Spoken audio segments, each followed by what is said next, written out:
This is Nagendra from NS cube channel. ఈరోజు మన topic spider noir web series review. ఇది Amazon ప్రైమ్లో తెలుగులో కూడా అవైలబుల్గా ఉంది.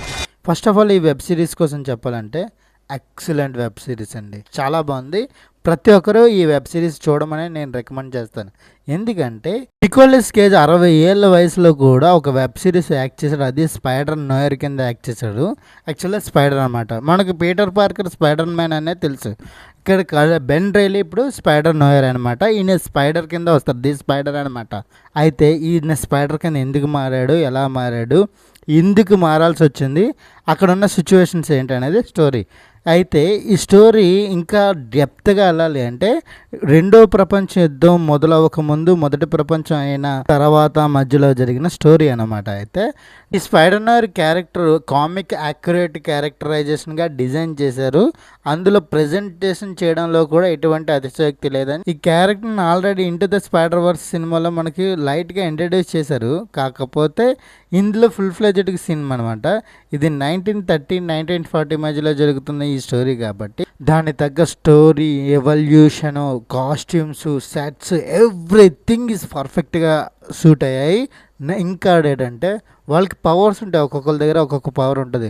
ఒకరు శాండ్ మ్యాన్ ఉంటాడు, తర్వాత ఇంకొక రకరకాల పేర్లతో ఒక 4-5 పవర్స్ ఉన్న వ్యక్తులు ఉంటారు.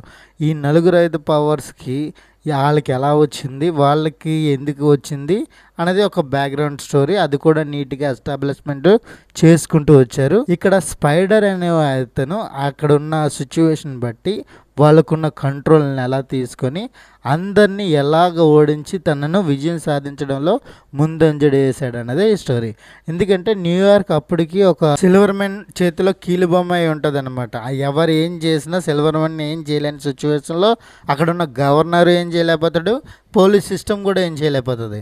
ఎందుకంటే అతని దగ్గర ఆల్రెడీ పవర్ ఉన్న మనుషులు ఉన్నారు. ఆ పవర్ ఉన్న మనుషులు బ్యాంకు దొంగతనాలు చేస్తాడు, అపోజిషన్ కొనేస్తాడు, రకరకాలుగా చేస్తాడు. ఆయనకున్న సామ్రాజ్యాన్ని విస్తరించుకుంటూ వెళ్తాడు. స్పైడర్ నోన్ బెన్ రైలీ ఏం చేశాడు అన్నదే స్టోరీ. యాక్చువల్గా ఈ బెన్ రైలీ ఒక ప్రైవేట్ ఇన్వెస్టిగేటర్గా వర్క్ చేస్తుంటాడు.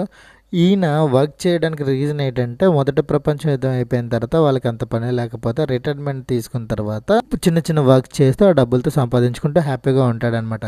ఈయన బెన్ రైలీ స్పైడర్ కూడా. అయితే ఇక్కడ ఒక చిక్కుముడి ఏటైతే వచ్చిందో, అయితే ఎవరైతే మనకి విలన్ కింద యాక్ట్ చేసిన సిల్వర్ మ్యాన్ ఏదైతే ఉన్నాడో అతనే ఒక పని అప్ చెప్తాడు ఇతనికి. ఆ పనిని ఆ తర్వాత వాళ్ళు ఇన్వెస్టిగేషన్లో ఏం జరిగింది అదే తర్వాత నెమ్మదిగా వన్ బై వన్ రివీల్ చేసుకుంటూ వెళ్ళి ఒక క్లైమాక్స్లో ఒక బరస్ చేస్తారనమాట. ఇందులో లవ్ యాంగిల్ కూడా ఉంటుంది.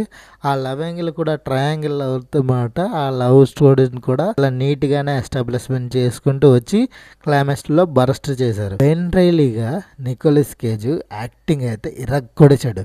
ఈ వయసులో ఎలా చేశాడు రా బాబు అనుకున్నాం, కానీ ఆయనకున్న పర్ఫార్మెన్స్కి హ్యాట్స్ ఆఫే చెప్పాలి.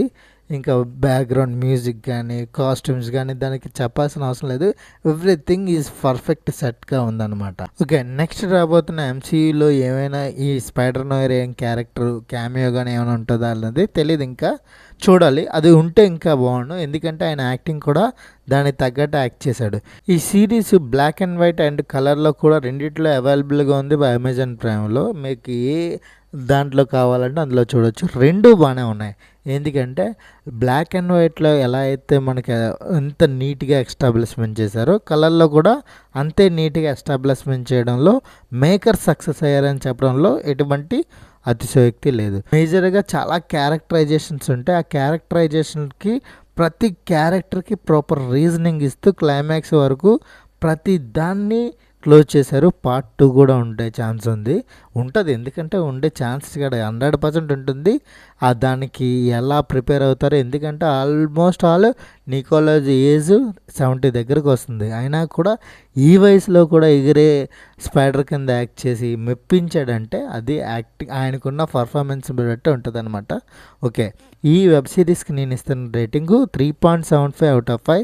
This is Nagendra from NS cube channel. Please subscribe my channel. Thank you for watching. Thank you.